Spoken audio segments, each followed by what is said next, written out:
Hola, hola, ¿qué tal? ¿Cómo están? Soy Gonzalo Acosta, alumno de sexto año de medicina de Cayetano y miembro del SEC. Bueno, el día de hoy lo que vamos a ver es un repaso de la parte teórica de edema, pero correspondiente a semiología. La parte práctica de preguntas y todo eso lo vamos a resolver de todas formas de forma sincrónica y también va a estar subido acá en el canal del SEC. Así que no hay más problema para eso. Entonces, bueno, empecemos. Son tres objetivos los que quiero que tengamos al final de esta sesión. El primero es que sepamos comprender cuál es la fisiopatología, los mecanismos de los distintos tipos de edema y cuál es la correlación de esto con la parte clínica. El segundo es que por lo menos sepan o tengan en mente cómo realizar un abordaje estructurado de un paciente con edema, qué es lo que se tiene que preguntar, qué es lo que se tiene que buscar y qué priorizar. Es algo que quiero enfatizar mucho hoy día. Y el último objetivo es que sepamos reconocer la etiología, la causa del edema en base solamente a la anamnesis y el examen físico, y es por eso que lo estamos haciendo hoy en semiología. Entonces vamos a tocar tres puntos que quizás sean un poquito más largos, pero son tres puntos principales. El primero es la parte de fisiopato del edema como otras, qué es el edema, cuáles son los mecanismos que están involucrados. El segundo, distintos tipos de abordaje que uno puede tener al momento de hacer un paciente con edema. Y por último, ya las patologías como tal, que son las causas de esta condición. Es que bueno, empecemos definiendo como tal edema, porque para saber evaluar algo pues hay que saber qué es. Entonces es un hinchazón que es palpable, medio redundante, pero que está producida, y esto es lo más importante, por la expansión del líquido intersticial. ¿Y por qué digo que esto es lo más importante? ¿Por qué? Porque esta expansión del líquido intersticial está mediada por lo que generalmente ven en renal, que es la distribución de líquidos en el líquido intracelular, en el espacio intercelular y en los vasos sanguíneos, es decir, el intravascular. ¿Qué es lo que pasa? Si se acuerdan, todo el flujo, el equilibrio entre estos tres compartimentos está determinado por las presiones hidrostáticas, es decir, la presión que ejerce el agua, y las presiones oncóticas, es decir, la presión que ejercen las proteínas. Solo para hacer un breve recap de la parte de renal, recuerden que dentro del intravascular y dentro del intersticial hay tanto presión hidrostática como presión oncótica. En el caso de la parte vascular, la presión hidrostática capilar es la presión a favor que ejerce la sangre. Es decir, que mientras más sangre haya, más presión hidrostática va a haber y el líquido va a tender a ir del intravascular al intersticial. Lo opuesto pasa con la presión oncótica. La presión oncótica es la presión ejercida por las proteínas, principalmente la albúmina, que lo que hace es jalar agua, es decir, hace el efecto contrario. Mientras más proteínas haya, más agua va a jalar hacia el intravascular, y mientras menos proteínas haya en el intravascular, menos agua va a jalar, y por lo tanto más líquido se va a ir o va a quedarse en el espacio intersticial. Entonces, esto solo era un breve recap que sí lo deberían tener en cuenta, pero de todas formas por si alguno no se acordaba. Entonces, ya habiendo visto esto, tenemos que saber, aparte de estos, cuáles son los factores que influyen en la generación de un edema y, por lo tanto, cómo podemos inferir a partir de estos la etiología de los mismos. El primero es lo que hemos visto, ¿no? La presión hidrostática capilar, la presión hidrostática intersticial, la presión oncótica capilar y la presión, acá faltó presión hidrostática intersticial. Así que estos son los principales, la mayoría de mecanismos se va a basar en esto, pero también hay otros que influyen, por ejemplo la permeabilidad capilar. ¿Por qué? Porque para que el líquido pase de los capilares hacia el intersticio o viceversa, pues tiene que pasar por el endotelio vascular. Entonces, en ciertas condiciones principalmente inflamatorias, en las que se secretan citoquinas y compuestos que van a promover que esta unión entre célula y célula sea menor y por lo tanto facilite el paso de agua, pues va a favorecer la formación del edema. El otro es el drenaje linfático, porque este líquido acá está en constante recambio, está en constante movimiento, y como generalmente en el intersticio se acumulan ciertas sustancias tóxicas, lo que hace es que la circulación linfática, los vasos linfáticos, drenan esto. ¿Cuál es la importancia de esto? Que si se obstruye, o si se obstruye principalmente el drenaje linfático, es decir, se obstruye algún vaso linfático, el líquido se va a quedar acá en el intersticio y por lo tanto se va a acumular y se va a generar edema, o por lo menos va a aparecer. Y uno que es, digamos, menos frecuente, pero es muy importante tenerlo en cuenta, es el intersticio. Es que el intersticio está compuesto de glicosamínglicanos y colágenos en parte. ¿Y qué es lo que pasa? Que ambos tienen la propiedad de jalar agua hacia donde están. Entonces, si se empiezan a acumular glicosamínglicanos y colágeno en gran medida en este espacio intersticial, pues va a empezar a jalar agua y por lo tanto se va a formar el edema, basándonos en la definición. La segunda propiedad que tienen estos es que si se acumulan tanto también dan la aparición similar de un edema. O sea, todo cabe dentro de la definición, ¿no? Porque como son parte del intersticio, si empiezan a aumentar y por la viscosidad que tienen estos, pues van a generar que hay una expansión del intersticio. ¿Ok? Entonces eso es importante que tengamos en cuenta.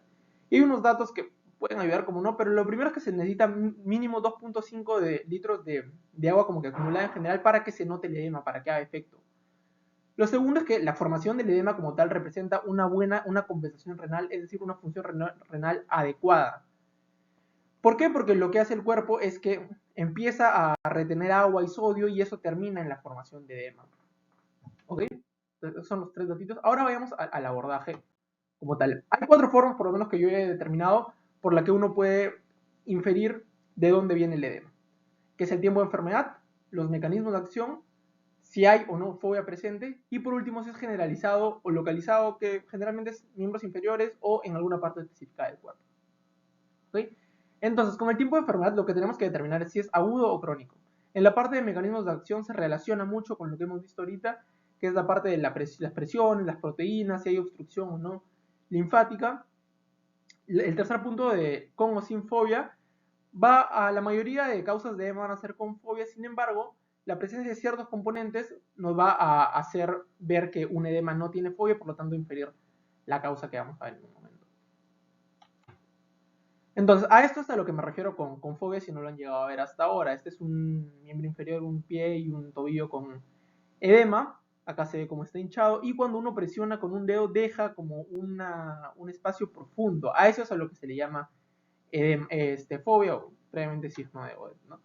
Ahora, generalmente van a ver también que se tiende a graduar la profundidad del edema o la severidad del mismo. Y esto se hace con cruces, como que una cruz, 2, 3, 4 cruces, y depende de mucha bibliografía, es decir, no hay nada establecido al 100%, pero lo que se hacen son 2 cosas en la mayoría de casos. Uno es qué tan profundo es la fobia, si es de 0 a 2 milímetros, de 3 a 4, 5 a 6 o 7 a más. Y quizás el más práctico es el del rebote, o sea, en qué tiempo regresa a su sitio. Si es inmediato, una cruz, si es entre 0 y 15 segundos, 2 cruces, entre 15 y 40, 3 cruces, y más de 40 segundos, 4 cruces. La verdad es que lo que uno hace es como que trata de ver similitudes entre estos. No hay nada establecido, pero es algo que podría ayudarlos. Entonces, ahora también, antes de pasar a las etiologías como tal, unos puntos importantes que uno debería saber preguntar al momento de evaluar un paciente con edema, que es algo que deberían hacer en todos, lo primero que deberían hacer, y luego ya viendo como que cuáles son las patologías que lo causan, van a poder determinar más fácil cuál es la etiología misma. Entonces, estos son como que las características del edema, cómo yo describo un edema. Primero, si es agudo o crónico, si es de 1 o 2 días, o si ya tiene 2, 3 semanas, meses, que ha ido creciendo. La localización donde está el edema. Está en la cara, en las manos, en los tobillos, en ambos miembros inferiores, llega hasta el abdomen. Tercero es el horario. Si es de predominio matutino, o sea, aparece solamente durante la mañana, si es de vespertino, más aparece durante el día, nocturno, o si no tiene ninguna relación con el horario y está presente todo el día. El cuarto punto es la consistencia, si es un edema blando, que te puede pensar más que es agua, o un duro, que sean justamente los otros componentes del intersticio de los que hablábamos, ¿no? Temperatura que puede ayudar más o menos, pero si el edema está frío o caliente. Y también preguntar factores que lo aumentan o disminuyen. Es decir, aumenta cuando está echado, aumenta cuando está parado, aumenta luego disminuye, o aumenta luego de ir al baño, de tomar alta ingesta de líquidos o en otras ciertas condiciones. Eso es muy, muy importante. Y lo último, síntomas y signos asociados, que esto la única forma en la que lo van a aprender es sabiendo cuáles son las entidades que causan un edema. ¿Ok? Así que el segundo punto del abordaje es el de mecanismos el tercer punto es el de mecanismos de acción. Que esto es algo que les puede ayudar cuando están estudiándolo desde el inicio. Pero conforme ya van progresando y adquiriendo un poquito de experiencia, pues esta parte ya más queda como un background y van a hacer lo mejor de la parte clínica. Pero cuando están aprendiendo, sí es bueno que tengan este abordaje principalmente para que entiendan por qué pasan las cosas. Entonces, los mecanismos de acción son muy sencillos porque se relacionan todo con lo que vimos en la primera diapo. El primero es un aumento de la presión hidrostática, que empuja el líquido hacia el intersticio. El segundo es una disminución de la presión oncótica, que como hay menos proteínas jala menos agua y el agua tiende a quedarse en el intersticio. El tercero es el aumento en la permeabilidad capilar, la obstrucción linfática y por último una miscelánea como que de varios mecanismos juntos. Entonces, cuando aumenta la presión hidrostática, ¿a qué nos podemos orientar? Pueden ser dos cosas: obstrucción de volumen, expansión de volumen y obstrucción o insuficiencia venosa. Expansión de volumen me refiero a simplemente que las venas y las arterias del cuerpo empiezan a hincharse y a llenarse más de volumen. ¿Esto con qué puede pasar? Por ejemplo, con una falla renal en la que ya no se filtra también la tasa de filtración glomerular disminuye tanto que el líquido ya no se filtra y simplemente regresa por la vena renal y empieza a acumularse y acumularse. El embarazo, que por los mismos cambios fisiológicos que hay, puede hacer que se genere una expansión de volumen y por lo tanto edema. Efectos adversos de algunos medicamentos que vamos a ver en un momento. Un aporte grande y agudo de sal que genera aumento de sodio, por lo tanto tiende a jalar más agua el sodio. Y falla cardíaca, que se genera una congestión venosa y por lo tanto hay más líquido en las venas y por lo tanto en el sistema circulatorio. La segunda parte de esto es una obstrucción venosa o insuficiencia, que lo mismo puede ser por la falla cardíaca. Otras cosas que pueden contribuir son hipertensión pulmonar, que puede terminar generando una falla cardíaca, cirrosis, trombosis venosa profunda y una insuficiencia venosa crónica, que es lo que vamos a ver detalladamente en las siguientes diapos. Y un último punto que está bien esclarecido, que es solamente para los calcio antagonistas, que es la vasodilatación arteriolar, que también lo vamos a ver al final. Luego, cuando disminuye la presión oncótica, lo más fácil y lo más sencillo de pensar es en malnutrición, ¿no? Uno deja de consumir adecuadamente, menos proteínas y por lo tanto menos presión oncótica. Cirrosis, en la que recordemos que el hígado es el principal productor de proteínas, y por lo tanto si falla el hígado, pues dejamos de producir proteínas y la presión oncótica baja. Síndrome nefrótico, en el cual hay una pérdida de proteínas por el riñón, por la orina, y termina en lo mismo. Lo que les mencionaba al inicio con el aumento de la permeabilidad capilar es que en ciertas condiciones inflamatorias como en sepsis, infecciones como celulitis o condiciones inflamatorias mismas como la anafilaxis, se van a secretar ciertos mediadores que van a facilitar la permeabilidad capilar, como pueden ser las mismas interleuquinas, como pueden ser la histamina, por ejemplo, en el caso de anafilaxis. Y todo esto va a facilitar que el agua pase de donde hay más presión, que es en el intravascular, a donde hay menos presión, que es en el intersticial. La obstrucción linfática, que es muy sencilla, es simplemente un bloqueo anatómico en los vasos linfáticos, y que eso hace que se deje de drenar el líquido linfático y empieza a acumularse y por lo tanto a generar edema, que también vamos a ver en un momento cuál es la principal causa. Y el hipotiroidismo, que en verdad es una mezcla de dos condiciones, que también la vamos a ver al final. Ahora, el último approach era el con o sin, el penúltimo approach era el con o sin fobia. Recuerdo que la fobia era este espacio que se quedaba al momento de hacer la presión en el edema con un dedo. La mayoría de causas, como son por simplemente contenido líquido, van a dejar fobia, es decir, van a tener pitting en inglés, ¿no? Y van a ser pocas las causas que no van a dejar fobia, es decir, que no van a tener pitting, que van a ser principalmente por dos, y están muy relacionadas al sistema linfático. La primera es la obstrucción linfática y el segundo es el hipotiroidismo.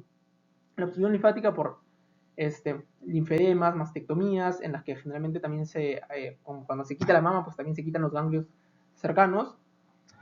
Malignidades, neoplasias que obstruyan a los vasos linfáticos y algún otro tipo de obstrucción. Entonces, esto va a generar que el líquido linfático no se drene, y como no se drene, va a quedarse el líquido linfático y va a ser este líquido que está compuesto en verdad de linfa y de todas esas moléculas, sustancias viscosas que no van a permitir que se deje fobia. Y el hipotiroidismo, que como disminuye la producción de hormonas tiroideas, también disminuye el metabolismo de estos glicosamínglicanos y por lo tanto se acumulan y generan un edema viscoso que no deja fobia. ¿Okay? Entonces esta es la parte muy importante porque son muy pocas las causas que no dejan fobia y esto les va a ayudar a evaluar a un paciente. Y el último punto es lo de generalizado o localizado, que es más si es en miembros inferiores a que si es en un miembros inferiores que es generalizado y localizado que es en un punto específico. Entonces, cuando tenemos un edema en miembros inferiores, es decir, generalizado, bilateral, y es agudo, vamos a pensar en insuficiencia cardíaca aguda, en injuria renal aguda aquí, y en síndrome nefrótico de una causa un poco aguda, que la van a ver ya en el futuro. Pero si es en ambos miembros inferiores y es crónico, podemos pensar más en una ICC crónica, en una insuficiencia renal crónica, que es, digamos, lo contrario, solamente cambiando en el tiempo, cirrosis hepática e insuficiencia venosa crónica. Acá se van a dar cuenta que lo que está resaltado en amarillo es la causa más común de cada uno. Y uno a no olvidarnos es los calciobloqueantes, justamente como son medicamentos, actúan de forma generalizada y por eso es que no causarían un unilateral, ¿no? Y si se están dando cuenta, todas estas son causas relativamente sistémicas, ¿no? Cardíacas, renales, hepáticas, venosas en general, a diferencia de las que vamos a ver en un momento, que es cuando el edema es en un miembro inferior, por ejemplo, y es localizado, va a depender, de nuevo, si es agudo o si es crónico. Si es agudo, es algo en muy pocos días, vamos a pensar en TBP, trombosis venosa profunda. Ya vamos a ver qué es. Otra cosa, y otras dos causas, la celulitis, que es mucho más común, pero también el desgarro de gastrocnemio, que de esto no voy a hablar tanto, pero sí mencionar acá que el desgarro de gastrocnemio lo que hace es que la sangre, el líquido que está dentro del músculo, pues salga hacia los lugares cercanos y genere ese edema. Entonces es difícil que uno se rompa dos gastrocnemios al mismo tiempo y por eso lo más probable es que sea unilateral. Y como es un desgarro, generalmente es agudo, ¿no? De la celulitis sí vamos a hablar un poquito más después. Ahora, si es un edema en ambos miembros, en un miembro inferior y es crónico, la causa más común va a ser insuficiencia venosa crónica. También va a haber tumores en esa zona que puedan comprimir, por ejemplo, un tumor en una pierna que comprima ya sea el drenaje venoso o el drenaje linfático, te va a generar esto. Y linfedema, que también es una condición que vamos a ver al final. Ahora, esto es cuando es generalizado en miembros inferiores. Cuando es localizado, principalmente en cara, vamos a pensar si es periorbitario, en síndrome nefrótico. Si está más generalizado en toda la cara, anafilaxis e hipotiroidismo en su condición más severa, que es el mixedema. ¿Ok? Entonces, a recordar acá las causas más comunes de EMA. Unilateral agudo, TBP. Unilateral crónico, insuficiencia venosa crónica. Bilateral crónico, también insuficiencia venosa crónica. Y si es bilateral agudo, varía, ya hemos visto, entre insuficiencia cardíaca aguda, falla renal aguda, etc. Ahora sí, vamos a la parte más importante, que es las patologías como tal que causan el edema. Vamos a ver, obviamente, relacionados todo a lo que es semio, es decir, antecedentes, síntomas y principalmente signos, ¿no? Entonces, eso y la importancia que tienen algunas pruebas de exactitud diagnóstica en esto. Empecemos por la causa quizás más común o la más importante, que es insuficiencia cardíaca. Esto también lo van a ir viendo mejor conforme vayan siguiendo el curso, pero la insuficiencia cardíaca tiene dos definiciones, una hemodinámica, una clínica. Acá vamos a ver solamente la clínica, que son signos y síntomas que están causados por el daño estructural y o funcional en el llenado ventricular o la eyección sanguínea. En resumen, que tu corazón está funcionando mal y por lo tanto no cumple su función principal, que es eyectar sangre, es decir, es recibir, llenarse y luego eyectar sangre tanto a los pulmones como a todo el cuerpo.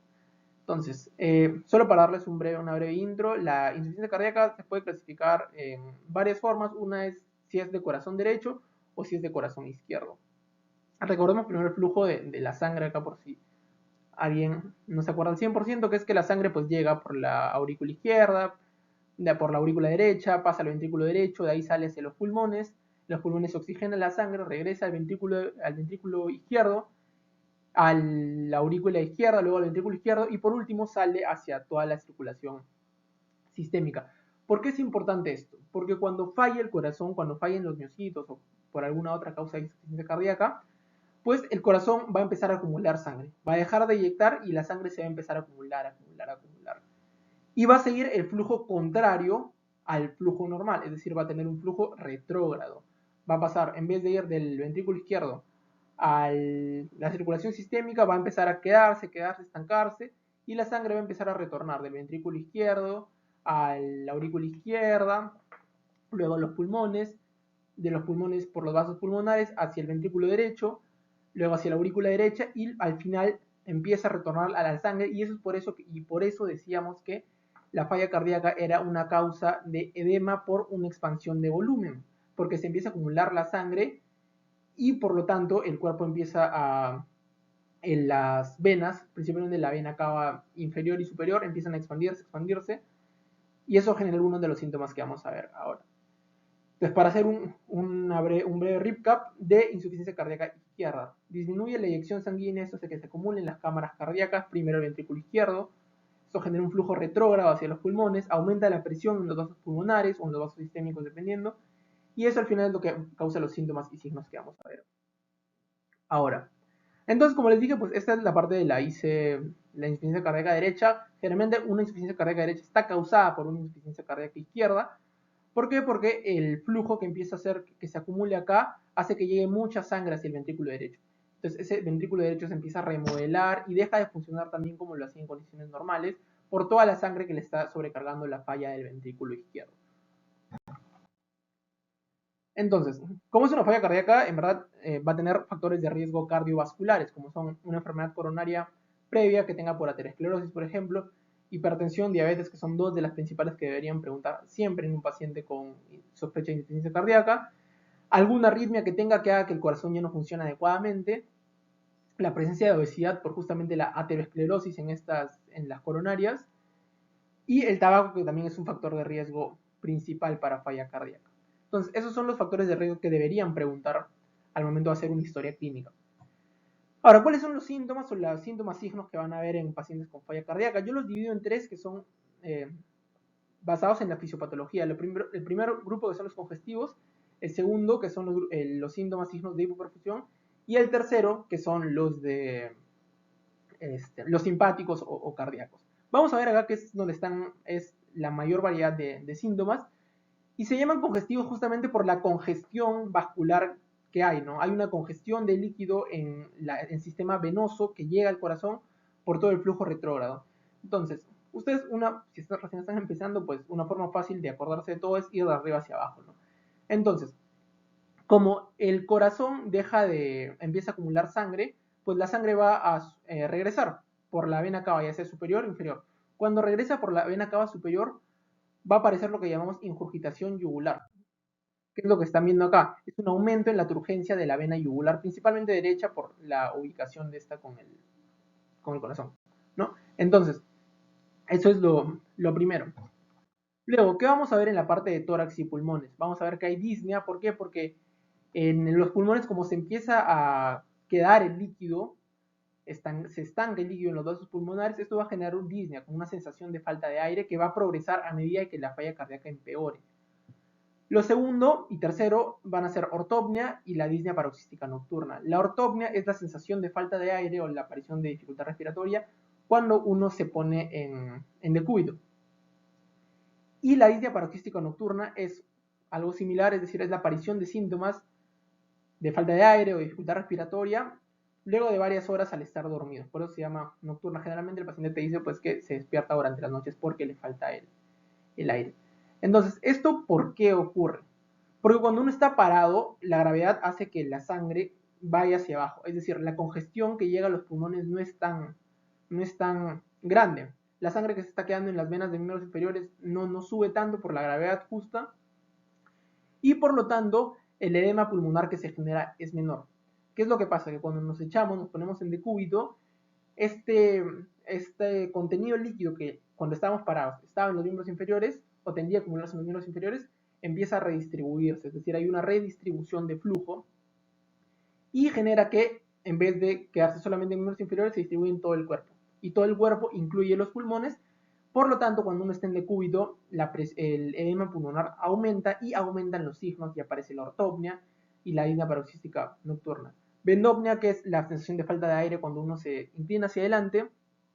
Puede aparecer o no dolor torácico, crépitos bilaterales al uno hacer la ocultación en el pulmón por justamente esta acumulación de líquido en los alveolos. Y también puede haber cierta tos y un S3 marcado.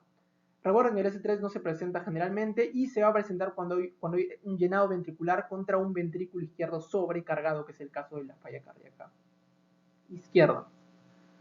Luego en el abdomen, justamente bueno,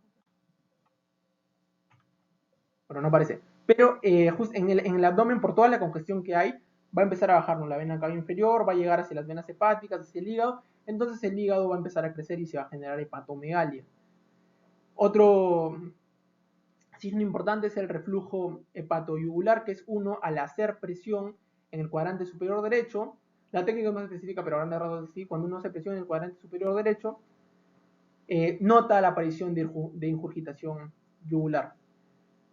También, como toda la sangre del hígado llega de la vena porta, de la circulación portal, es decir, de los intestinos, del estómago, etc., como todo ese líquido se empieza a acumular y empieza a ir un flujo retrógrado, eso va también hacia la zona del peritoneo y puede generar ascitis. Como toda esa zona del peritoneo está edematosa, uno al comer también sienta cierta náuseas, pueden haber vómitos, principalmente náuseas, y eso lo lleva a que el paciente no quiera comer y tenga anorexia. Dolor en el hipocondrio derecho por justamente el acúmulo de líquido, y el signo de Kussmaul, que es la aparición de ingurgitación yugular cuando uno inspira. Quizás el más importante, y es por el que estamos acá, es por el edema bilateral que hay en miembros inferiores. Como la sangre se queda y no llega al corazón adecuadamente, pues se genera el edema por un aumento de la presión hidrostática en los capilares de los miembros inferiores. Asimismo puede haber aumento de peso. ¿Por qué? Porque simplemente hay más acumulación de líquido. O sea, como hay una expansión del líquido en el intersticio, pues también uno aumenta de peso por eso. Entonces, vamos a pasar a lo siguiente, que este es justamente el edema de miembros inferiores. Ven que es un edema bilateral, que en este caso llega más allá del tobillo a toda la pierna, entonces parece que es un poco más severo. Entonces, el segundo grupo de síntomas son los de hipoperfusión, que es justamente como el corazón deja de funcionar, ya no inyecta sangre con la misma fuerza, y algunos órganos se ven comprometidos. En el caso del sistema nervioso central puede haber mareo, síncope, confusión, que son justamente los síntomas de hipoxia cerebral. También puede haber fatiga porque en verdad todo el cuerpo está siendo menos perfundido y uno se siente más fatigado. Como llega menos sangre al riñón, a los glomérulos, hay oliguria. Recuerden que oliguria se puede definir como menos de 500, menos de 400 mililitros de orina en 24 horas. Y por último, síntomas, signos que nos van a hacer pensar en que hay vasoconstricción distal, como por ejemplo la palidez, la frialdad, que son síntomas, pues como no está llegando sangre hacia las partes más distales del cuerpo, por ejemplo las manos, los pies, los vasos se contraen, y como se contraen generan palidez, generan frialdad, generan cianosis. Esta cianosis también por el mismo hecho de que está oxigenándose menos la sangre que se eyecta, y pueden haber palpitaciones. Ahora, los síntomas simpáticos son los síntomas que aparecen, signos que aparecen en respuesta a que el corazón deja de eyectar la cantidad de sangre necesaria. Entonces se activa el sistema simpático y ahí lo que ya todo el mundo conoce, ¿no? Taquicardia, diaforesis y un impulso apical o PMI desplazado hacia la izquierda y hacia abajo en el caso de hipertrofia ventricular izquierda, que es un hallazgo común. En resumen, ¿cómo es el edema en una insuficiencia cardíaca? Pues si es crónica es un inicio gradual, progresivo, en miembros inferiores, es un predominio vespertino, es decir, aumenta durante el día, aparece al levantarse y aumenta durante el día. Y disminuye al acostarse, por lo que hablábamos de que se redistribuye el flujo. Esto es de la Calgary Guide, que es una página muy buena para fisiopato, pero acá solo quiero que vean que esto es falla cardíaca izquierda y los hallazgos al examen físico. Vean cómo la falla cardíaca izquierda va a generar que el líquido se quede en los pulmones, vaya hacia los capilares, hacia los alvéolos pulmonares. Esto genera edema pulmonar, que ya hemos visto los síntomas que causa, y al final causa crépitos en ambas bases pulmonares bilateral. Y por último, cuando la sangre ya pasa al corazón derecho, causa falla cardíaca izquierda. Acá hay muchos de los síntomas que está mejor explicado, ya sería repetir nomás, pero pueden revisarlo ustedes un poquito mejor.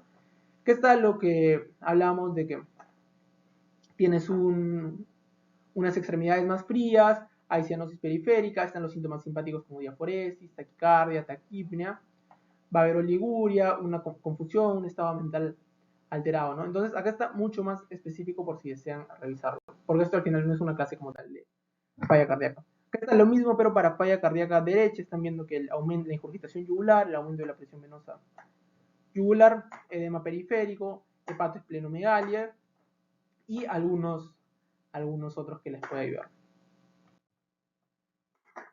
Este es algo que recién vamos a ver ahorita, pero he tratado de repetirlo durante toda la sesión, que es las pruebas de exactitud diagnóstica. Es decir, no todos los síntomas y signos que hallemos en la anamnesis, al examen físico, nos van a indicar al 100% una condición.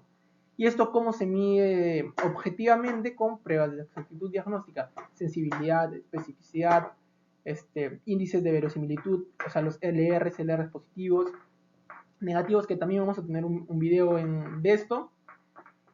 Y en este caso, pues, a grandes rasgos, sensibilidad es qué tanto vemos esta condición en un paciente. Es decir, si tenemos 100 pacientes, ¿en cuántos vamos a ver esto? Y especificidad nos habla más de que mientras más específico es un signo, un síntoma, más nos orienta hacia esta condición. La parte estadística la pueden ver en el otro video que vamos a tener, o ya tenemos. Entonces, acá están viendo que en verdad casi ningún síntoma ni signo es 100% sensible ni 100% específico para falla cardíaca. Por ejemplo, la disnea en 66% de pacientes, 52% de especificidad. ¿Qué es lo más específico de acá? Es decir, lo que más nos orientaría a pensar en falla cardíaca. Ortopnia, 81% de especificidad. Y disnea paroxística nocturna, 76% de especificidad. Al examen físico hay algunos signos que son mucho menos sensibles que los síntomas. Por ejemplo, los crépitos, 13%, edema, 10%, una frecuencia cardíaca más de 100 al reposo, 7%, es decir, son muy poco sensibles, es decir, los vamos a ver muy poco quizás, pero son muy específicos en el caso de que los hallemos. Acá está un poco más detallado, y algo de lo que no se habla mucho es de la respuesta normal a Valsalva. La respuesta normal a la maniobra de Valsalva es, en resumen, lo van a ver de nuevo mejor según su clase de falla cardíaca, pero es auscultar, es decir, escuchar los ruidos cardíacos cuando se hace la maniobra de Valsalva, es decir, inflas el manguito, le pides al paciente que se eche y ahí empiezas a auscultar. Son 4 fases que no voy a profundizar en eso porque es el objetivo de la clase, pero vean, es el que mayor sensibilidad y especificidad en conjunto tiene. Y el resto pues también tienen algunos cierta especificidad alta, pero la sensibilidad tiende a ser muy, muy baja. Y acá el que más LR positivo tiene, el LR es una prueba de exactitud que nos indica de que qué tanto aumenta la probabilidad de que un paciente tenga cierta condición luego de ver tal signo o ejecutar tal test. En este caso, si sospechamos de falla cardíaca y observamos, medimos la presión venosa yugular, que lo van a aprender bien cuando hagan sus prácticas, vamos a ver que tiene 27 veces más probabilidad de que sea falla cardíaca. La respuesta normal a Valsalva tiene 7.6, ¿no? Entonces, en resumen, mientras un LR más positivo sea, mejor. Ahora, la otra enfermedad que vamos a ver es enfermedad renal, que también es muy grande, en verdad muchas nefropatías te pueden dar edema, pero las principales en las que nos vamos a centrar van a ser síndrome nefrótico y nefrítico un poquito.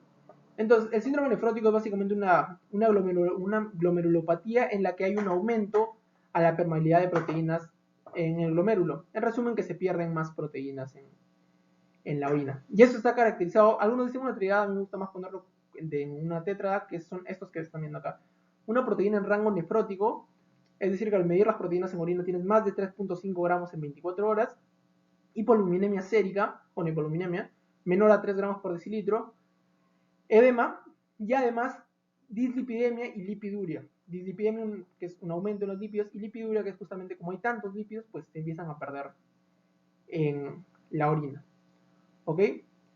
Y el síndrome nefrítico es una glomerulonefritis, es decir, es una inflamación del glomérulo, en el que lo que se altera es la luz capilar. Acá también hay otros 4 o 5 signos importantes que son característicos. La proteinuria, que va a ser menor, o sea, no va a ser un rango no nefrótico, menos de 3.5 gramos en 24 horas. Va a haber oliguria, que les dije que era como menos de 500, 400 mililitros al día. Hematuria, que es muy importante, ya sea micro, o sea, que no se nota, o macroscópica, que sí se nota la simple visión. Hipertensión arterial, que sería una hipertensión de origen nefrítico, y el edema, que ya no va a ser tan marcado como en el nefrótico. Entonces, como les dije, lo que quiero hablar principalmente hoy día es de nefrótico. La causa más común es diabetes tipo 2. Hay muchas, hay demasiadas, tampoco es el objetivo de esta clase, pero sí que sepan que el mecanismo va a ser por 2 causas, porque disminuye, como se pierden proteínas, pues disminuye la presión oncótica, y además como el riñón trata de seguir funcionando, pues aumenta la presión hidrostática porque se empieza a retener más agua. La clínica ya se las mencioné. La hiperlipidemia acá, si quieren saber por qué pasa, es porque el hígado empieza a sintetizar más lípidos en respuesta a la pérdida de proteínas. Es como un mecanismo compensatorio para tratar de mantener la presión oncótica en cierta forma. A diferencia del edema de origen cardíaco, el edema de origen renal puede estar durante todo el día, es decir, no es que aumente durante el día por justamente la presión, pero sí pueden haber algunos signos que los ayuden, ¿no? Por ejemplo, que el edema aumente luego de la ingesta de líquido o de una carga alta de sodio y que esté acompañado de algunos otros síntomas como puede ser fatiga, citis, derrame pleural o la misma hipoaluminemia o la albuminuria que van a encontrar en orina que está caracterizada por, o sea, la proteinuria, mejor dicho, que está caracterizada por una orina espumosa. Luego, esto también es dentro de Calgary Guide. No es el objetivo hablar de síndrome nefrótico hoy día, pero se los pongo para que sepan qué es lo que puede, los síntomas y cuál es la explicación de todos, ¿no? Ya les di la explicación de los más importantes. Ahora, la tercera enfermedad que vamos a ver es cirrosis. Bueno, cirrosis y cirrosis hepática son sinónimos, pero que es básicamente la fibrosis irreversible del hígado, es decir, es como la parte terminal de una fibrosis, y acuérdense que la fibrosis simplemente es la acumulación de tejido fibroso conectivo dentro del hígado. Y es por eso que va a causar que deje de funcionar y además que el hígado pierda alguna de sus funciones, como son permitir el paso de sangre de la circulación portal hacia la vena hepática y luego hacia la vena cava inferior. Entonces, las tres causas más comunes de cirrosis son la cirrosis por alcohol, por alcoholismo, la enfermedad hepática no alcohólica, o el NAFI, y por último la infección por hepatitis C. Entonces, estas son las tres causas más comunes que deberían tener en cuenta. Los mecanismos son que como disminuye la función del hígado, disminuye la producción de proteínas y por lo tanto la presión oncótica, aumenta la presión hidrostática. ¿Y por qué aumenta la presión hidrostática? Porque hay una vasodilatación esplácnica. Recuerda que los vasos que llegan que van hacia la circulación portal se llaman vasos esplácnicos. Entonces, ¿por qué pasa esto? Porque como el hígado se empieza a fibrosar, se empieza a fibrosar tanto que obstruye el pasaje de sangre por los capilares, por los sinusoides y todos esos vasos que luego van hacia la vena hepática. Entonces, en otras palabras, se obstruye el flujo de la vena porta hacia la vena hepática y el hígado, ¿qué es lo que hace? Como piensa, o sea, el hígado sensa que hay menos líquido que está llegando hacia ese órgano, empieza a secretar ciertos vasodilatadores para principalmente la vena porta y sus originarias, que el principal vasodilatador es el óxido nitroso. ¿Para qué? Para compensar en cierta forma que no esté llegando el líquido. Como técnicamente el hígado sensa que no hay líquido, pues vasodilata esos vasos. ¿Para qué? Para que llegue más líquido. Pero eso solamente trae más síntomas y complicaciones, ¿no? La clínica es muy variada, hay muchas formas de clasificar por disminución de la función hepática, por hiperestrogenismo, por retención de líquidos, etcétera, por pérdida de la función de síntesis. Pero los, digamos, más comunes o típicamente hablados son la ictericia, las telangiectasias, la ginecomastia, un signo que se llama cabeza de medusa, que es simplemente la aparición de besas de una circulación portal notoria en el abdomen, y asitis por la misma causa de la falla cardíaca. ¿Qué es todo esto es lo que termina generando un edema de miembros inferiores bilateral? Acá estamos viendo muchos síntomas que son, por ejemplo, la sensación de presión en el cuadrante superior derecho, hepatoesplenomegalia en este caso.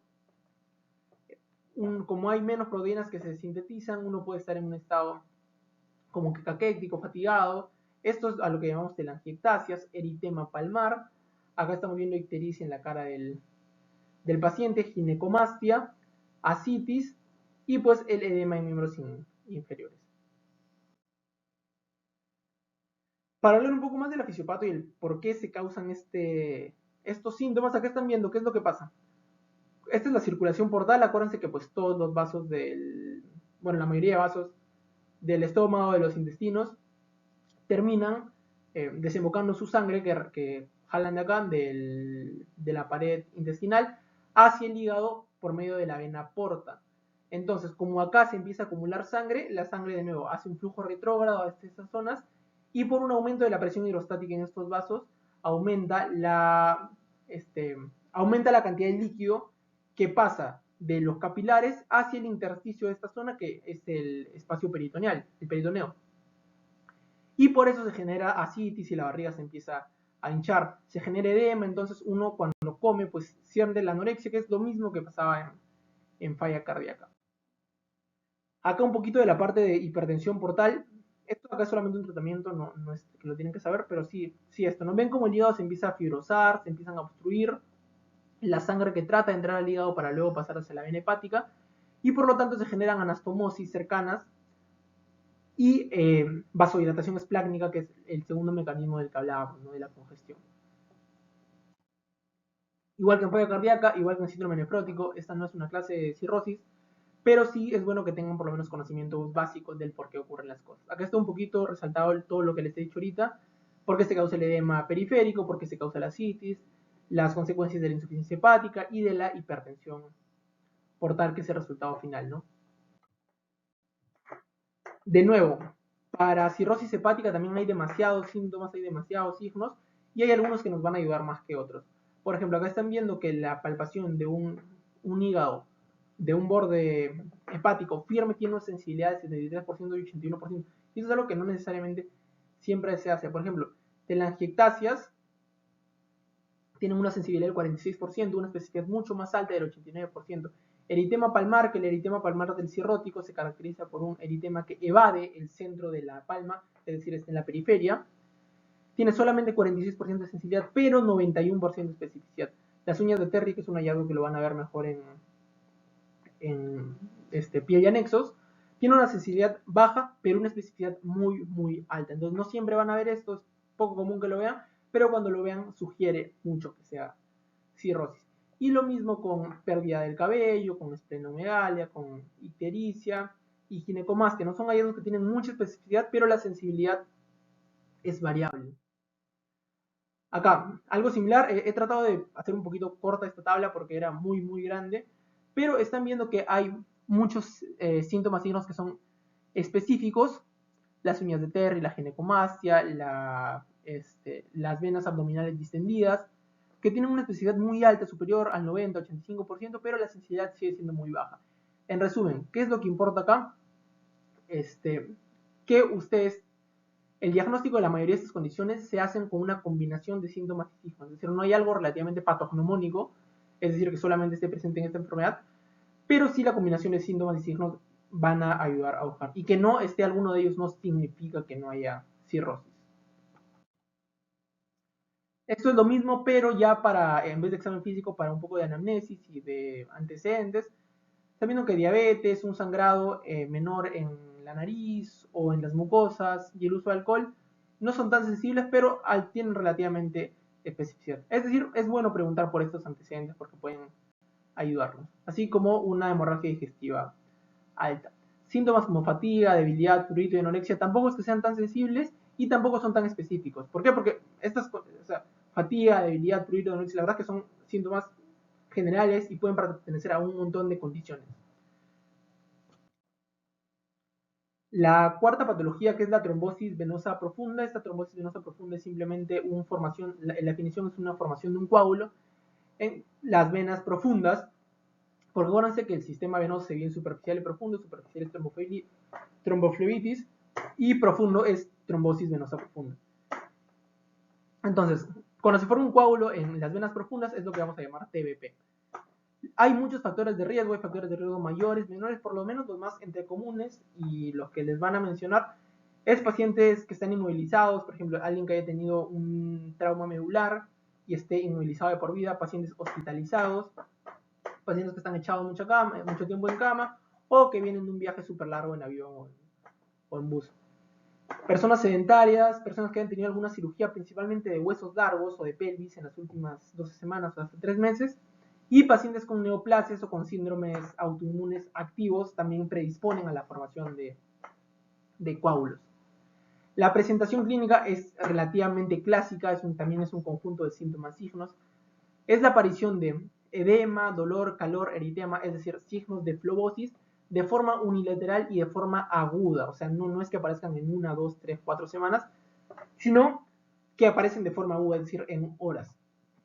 Otro signo muy característico es que vamos a ver una vena, vamos a ver en esa zona donde está el edema, venas superficiales dilatadas, o sea, literalmente pueden ver las venas de mayor o menor grado, pero se pueden ver. Y quizás el signo o la maniobra que más sensibilidad tiene es la diferencia en el diámetro de la circunferencia de ambas piernas. O sea, uno mide a la altura donde esté el edema ambas piernas, y si una está más grande que otra, es decir, va a ser un signo que puede indicar de TBP si están presentes los demás. Hay un signo muy característico que es lo que llaman el signo de Homans, que es el dolor a la dorsiflexión de la pierna afectada. Ya se ha visto que este signo y muchos más no tienen buena sensibilidad, no tienen buena especificidad, y por lo tanto no es que nosotros veamos un paciente con probable TBP y lo primero que le hagamos es Homans. Puede ayudar, pero la verdad es que no es lo ideal, y ténganlo en cuenta mucho a la hora de ver pacientes. Una complicación de TBP es el TEP, que es el tromboembolismo, la tromboembolia pulmonar, que es la migración de este coágulo que se ha formado hacia la circulación pulmonar. Por lo tanto, en vez de obstruir una vena acá, obstruye un vaso pulmonar, principalmente los vasos pulmonares que van del corazón derecho hacia el pulmón, y deja de llegar la sangre al pulmón, y también se puede generar disnea súbita, dolor torácico súbito, pero tampoco es una complicación, más no es el objetivo que sepan de esta clase. Esto es lo que van a ver, miren la diferencia, acá se ve un poco hinchado y hay acá mismo se nota, ¿no?, una diferencia en el diámetro de ambas piernas. Ahora, cuidado con confundir con celulitis, porque puede presentarse, o sea, en celulitis también hay signos de flebosis, hay dolor, eritema, calor, pero acá, ¿qué es lo que pasa? ¿Cuáles son las características que nos hacen sospechar de celulitis? Que sea un edema indurado. Vean acá la demarcación es mala. Pueden haber síntomas sistémicos como fiebre, escalofríos, mialgias, artralgias. La presencia de síntomas sistémicos, como es una infección de tejidos blandos, pues puede dar síntomas sistémicos. Y otra cosa que tienen que saber es que casi no existe celulitis bilateral. Así que ustedes ven un edema bilateral, es muy probable que no sea celulitis. Obviamente 99% lo he puesto para que entiendan un poco, ¿no?, cómo es. Y una cosa que tienen que preguntar acá es si ha tenido alguna lesión dérmica, es decir, una lesión en la piel, en la parte distal de los pies, del miembro inferior. Lo más común es que sea una tinea pedis, es decir, una infección micótica interdigital entre los dígitos, y que por allá haya entrado la bacteria y haya causado la celulitis. Algún otro corte que pueda haber tenido, es importante que lo sepan. Las causas más comunes son Staph aureus para la celulitis purulenta y Streptococcus para la celulitis no purulenta. Ahora, estos son los LRs para TBP. Miren, como que tenga historia de cáncer, tiene un LR positivo de 2.71, una historia previa de TBP 2.25. Y ahí van viendo otros síntomas, otros signos que los pueden ayudar a definir mejor su diagnóstico. La quinta causa es insuficiencia venosa crónica, que es simplemente una incompetencia valvular venosa. Vemos que acá las venas empiezan a debilitarse, empiezan a perder su función, las válvulas que están acá. Acuérdense que las válvulas son lo que permite que la sangre no regrese, ¿no? Entonces, cuando estas válvulas dejan de funcionar por alguna razón, la sangre se empieza a quedar y empieza a haber éstasis, y en el peor de los casos se forman venas varicosas, que es lo que están viendo acá. Factores de riesgo para IBC. Primero, edad avanzada y sedentarismo son dos muy comunes. Pacientes que estén mucho tiempo parados, pacientes obesos, la misma gestación, y el tabaco son otros factores de riesgo que deberían preguntar a un paciente en el que sospechan de IBC. ¿Los síntomas cuáles son? Que tenga en el miembro, en él o los miembros inferiores afectados, pues que tenga dolor, pesadez, una sensación de disconfort, también sensación de prurito, o sea, picazón en esta zona, y que agravan al pararse. ¿Por qué? Porque la gravedad hace que ese líquido se estanque más, y que mejora cuando se eleva la pierna y cuando camina. ¿Por qué cuando se eleva la pierna? Pues porque cuando se eleva la pierna, el líquido que se está acumulando pasa de estar así a estar así, y por lo tanto se puede redistribuir mejor. Y también al caminar. Y eso es lo que lo diferencia de una enfermedad arterial periférica y la claudicación intermitente que hay en esta, que también lo van a ver en su clase vascular.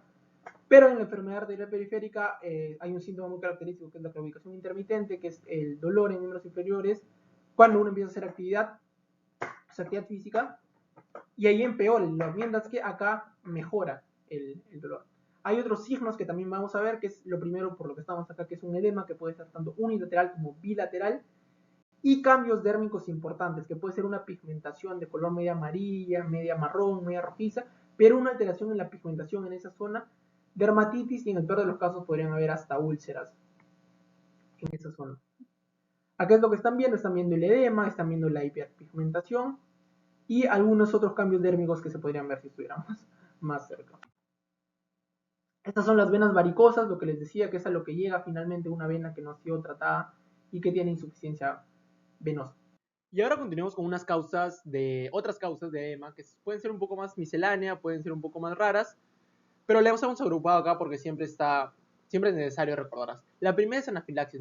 La anafilaxis se define como una reacción de hipersensibilidad tipo 1. Acuérdense que por inmuno hay 4 tipos de reacciones de hipersensibilidad. La tipo 1 es la que está mediada por inmunoglobulina E, lo que va a terminar en la degranulación de los mastocitos y consecuente un aumento en la permeabilidad vascular. Este aumento en la permeabilidad vascular va a ser el que va a determinar que se forme el edema. Entonces, el problema acá es que la anafilaxis es una condición sistémica generalizada y amenazante para la vida, que es lo más importante. ¿Por qué? Porque el edema no es en un lugar nomás, el edema es en todo el cuerpo. O bueno, tiene la potencial capacidad de ser en todo el cuerpo, desde los párpados, los cachetes, los labios, la lengua e incluso las cuerdas vocales del tracto respiratorio. Entonces, el problema de que sea en esta zona es que puede comprimir, puede obstruir la vía aérea, que deje de pasar oxígeno, consecuente hipoxia, y el paciente muere. Entonces, es una condición amenazante para la vida si no es tratada rápidamente. Hay causas que, bueno, van a estimular a que se genere la reacción de hipersensibilidad. Las más comunes en este caso son alergias alimentarias, reacciones adversas a medicamentos, y una un poco rara, pero puede ser preguntada de vez en cuando, es la ruptura de un quiste hiatídico. La infección por equinococos granulosos pues genera un quiste que inicialmente se localiza en el hígado, y que si este quiste es roto se van a liberar todos los parásitos y pueden generar una reacción de hipersensibilidad, una anafilaxis. Entonces, un poco más random, pero en nuestro país, en nuestro contexto, es importante tener este dato epidemiológico. Como les dije, el mecanismo es una reacción de hipersensibilidad tipo 1, aumenta la IgE, lo que aumenta la permeabilidad vascular, capilar, y esto es lo que condiciona la formación del edema. La clínica es muy compleja, es muy variada, muy sistémica, pero todo responde a que hay un edema en varias partes del cuerpo. Va a haber edema facial, edema palpebral, como están viendo acá, edema en la boca, en la lengua, en las cuerdas vocales, lo que puede traducirse en dificultad respiratoria, disnea. En la parte cutánea, en la piel, puede haber rash, puede haber fotosensibilidad, la parte respiratoria, como ya les dije, dificultad respiratoria, el movimiento vesicular va a estar disminuido, y también va a haber afección a nivel gastrointestinal y cardiovascular, va a haber diarrea, dolor abdominal, cardiovascular, taquicardia, hipotensión, y también esta es otra de las condiciones que termina matando al paciente. Así que es una condición a tener en cuenta de edema. Y ahora para terminar con 4 causas adicionales de edema, que de nuevo son un poco más misceláneas, pero es importante tenerlas en cuenta porque pueden ser relativamente comunes, y si no son comunes cuando ocurren son amenazantes para la vida. Empecemos con el linfedema. El linfedema simplemente es un edema que es secundario a la obstrucción del drenaje linfático. Acuérdense que, pues, como vimos en las diapositivas iniciales, la linfa, el espacio extracelular, se drenaba por medio de los vasos linfáticos. Entonces, cuando hay una obstrucción en estos vasos linfáticos o en los mismos ganglios linfáticos, se va a generar un edema. El edema causado por esta obstrucción, este bloqueo en el drenaje, se llama linfedema. Hay varias causas del linfedema, quizás las más comunes son tumores cercanos a vasos linfáticos, a ganglios linfáticos que obstruyan, es decir, es por una obstrucción mecánica anatómica. Luego, también pacientes que sufren linfadenectomías, es decir, que se le extirpan ciertos grupos ganglionares, por ejemplo, en cáncer de mama, en las cirugías de cáncer de mama, se tienden a extirpar grupos completos de ganglios. Esto, pues, obviamente genera que haya un menor drenaje de la zona, por ejemplo, del miembro superior, y se pueda generar potencialmente edema. Hay otras causas que son un poco más raras, son a veces preguntadas en los exámenes, como el síndrome de Turner, que se asocia mucho al linfedema. Y la clínica característica va a ser un edema, generalmente de miembros inferiores. Hay otras causas que también es preguntada, es filariasis, que es una infección que puede causar, pero es relativamente rara. La clínica generalmente va a ser edema, miembros inferiores, también puede ser en miembros superiores cuando es por linfadenectomía. Y hay un signo muy característico que es cuando ocurre en miembros inferiores, es la ausencia del pliegue. O sea, uno no puede generar el pliegue cutáneo en el segundo dedo del pie. Entonces, si ustedes sospechan del linfedema y es en miembros inferiores, pues traten de hacer este pliegue que es muy, muy común. Luego, el hipotiroidismo, que es una cosa muchísimo más común que el linfedema y que piomiositis, pero el hipotiroidismo va a generar edema generalmente cuando ya es severo, cuando es un hipotiroidismo largo, de larga data, no tratado. Y está causado por dos mecanismos. El primero es que como hay menos hormonas tiroideas, también las hormonas tiroideas estimulan el drenaje linfático. Como hay menos hormonas tiroideas, el drenaje va a disminuir, va a tender a la acumulación de líquidos y se va a generar el edema. Lo otro es por un aumento en la permeabilidad, pero no está como que al 100% esclarecido cuál es la razón de esto, pero se dice que también hay un papel de las hormonas tiroideas en la permeabilidad vascular y es por ese segundo mecanismo que puede ocurrir un edema. ¿Ok? Entonces la clínica acá va a ser una clínica clásica de hipotiroidismo, va a ser un paciente que viene con fatiga, generalmente mujeres, ¿no? Acuérdense que el hipotiroidismo es 5 veces más común en mujeres que en hombres, que va a tener síntomas muy sistémicos, fatiga, intolerancia al frío, pacientes que se les cae el cabello, que las uñas se les quiebran, van a ser pacientes que son estreñidos, bueno, estreñidas más común. Cuando les hacen el examen físico van a tener bradicardia y así una serie de mecanismos que depende, la verdad, del tiempo del hipotiroidismo, depende del qué tan severo es. Pero lo que nos concierne es que cuando ya el hipotiroidismo es severo puede llevar a edema facial o de miembros inferiores, lo que se conoce como mixedema. El mixedema es una acumulación de glicosamínglicanos en la zona pretibial. Pero también puede ocurrir edema facial. Entonces, tened en consideración ambas presentaciones en hipotiroidismo. Luego la piomiositis, que la piomiositis se define como la infección purulenta del músculo esquelético. Entonces, cuando se infecta el músculo esquelético, que la causa más común de lejos es Staphylococcus aureus, va a generar un edema. Entonces, la piomiositis generalmente tiene una historia relativamente clásica que se divide en tres fases. Empieza como un dolor muscular o un dolor localizado en miembros inferiores, que se presenta además con edema, con fiebres, muy similar a una celulitis y generalmente es tratado como una celulitis. Es decir, la historia del paciente va a ser que durante el último tiempo ha tenido varias celulitis que han sido tratadas y que no han mejorado. Han sido tratadas con antibióticos y no mejoraban con nada. Por eso se le pone como celulitis light, porque no es una celulitis como tal, pero se parece y muchas veces se sobrepasa el diagnóstico. Pero luego, conforme pasa el tiempo y no se llega al diagnóstico correcto, va a llegar un momento en el que el paciente va a progresar a fiebre, ese dolor muscular localizado se va a convertir en verdad en una masa muscular, en una flebosis, que es lo que nos va a dar la característica del edema. Posteriormente la fiebre va a empezar a aumentar y va a llegar un momento en el que va a tener hipotensión y taquicardia, y eso es también algo que puede matar al paciente. Así que es muy importante tenerlo en cuenta, principalmente cuando hay una supuesta celulitis que no mejora con tratamiento antibiótico. Una de las complicaciones más importantes es que es el síndrome compartimental. El síndrome compartimental, en el caso de los miembros superiores e inferiores, es un síndrome que se causa porque, justamente como dice, en los compartimentos que hay no se pueden extender. Y como no se pueden extender, cuando hay algo que comprime mucho, en este caso un edema, una piomiositis, va a comprimir vasos sanguíneos, nervios, va a comprometer la inervación e irrigación de las zonas distales y por lo tanto generalmente hay 4 fases clásicas de un síndrome compartimental, que es primero empieza con dolor, luego con disminución del pulso, cianosis y al final la necrosis, que es cuando ya pues, se pierde totalmente esa parte del miembro. El cuarto punto, la cuarta miscelánea, son los fármacos. Hay dos que pueden causar edema y que es importante tenerlos en cuenta a la hora que uno hace la historia clínica del paciente y empieza a preguntar por antecedentes. El primero son los bloqueadores del canal de calcio, como su mismo número lo dicen, inhiben al canal de calcio, inhiben la entrada de calcio, y si se acuerdan, pues el calcio es el principal mediador de la contracción muscular, incluida la de los vasos sanguíneos. Entonces esto va a generar, no como tal vasodilatación, pero sí disminución de la vasoconstricción, y por lo tanto va a disminuir la permeabilidad vascular. Va a aumentar la permeabilidad vascular, disculpen, y condiciona al edema. Acordarse que el calcio y los calciobloqueantes son uno de los tratamientos que hay en hipertensión, ¿no? Amlodipino, bueno, principalmente amlodipino, nifedipino, etc. Ahora, el otro son los corticoides, que también son en países como Perú u otros de ingresos de medianos o bajos ingresos, es muy común que los pacientes sean tratados con corticoides por infecciones respiratorias, etcétera, que no lo ameriten y a largo plazo y a grandes dosis. Entonces, los corticoides, como son una carga de cortisol exógeno, van a suprimir el eje endocrino que lleva a la producción de corticoides, el eje hipotálamo hipoficiario.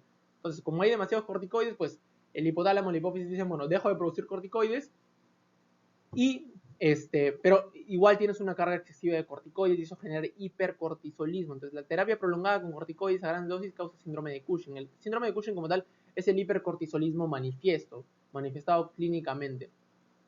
¿Ok? Bueno, entonces, sabemos que el cortisol, al igual que las hormonas tiroideas, tienen múltiples funciones.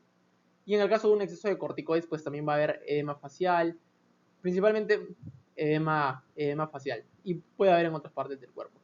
Los síntomas del síndrome de Cushing son muy característicos. Son pacientes generalmente, bueno, hombres, mujeres, que han empezado con aumento de peso, que tienen una facies cushingoide, es una cara en forma de luna llena, una gira de búfalo, que es la presencia de una masa en el dorso de la espalda, estrías rojo vinosas. Entonces es muy característico el síndrome de Cushing, que lo van a ver mejor en su clase. Entonces, y bueno, eso sería todo. En verdad es un tema relativamente largo, pero es muy importante principalmente cuando van a empezar semiología, porque edema es una causa muy, muy común de consulta. Esta es la bibliografía. Hay dos artículos muy buenos en UpToDate que hablan primero sobre la fisiopatología, la etiología y luego sobre las manifestaciones clínicas y un pequeño abordaje hacia el edema. Ambos también tienen como que varios puntos bien resumidos y algunos dos recursos adicionales que les podrían servir. Y sin nada más que decir, muchas gracias a todos por haber estado en este repaso. No olviden que esta es la parte teórica, la parte de preguntas se va a resolver con la gente de la universidad en Zoom, y de todas formas vamos a subir la grabación acá a YouTube para que también esté la parte de resolución de preguntas, así que la van a ver probablemente dentro del canal.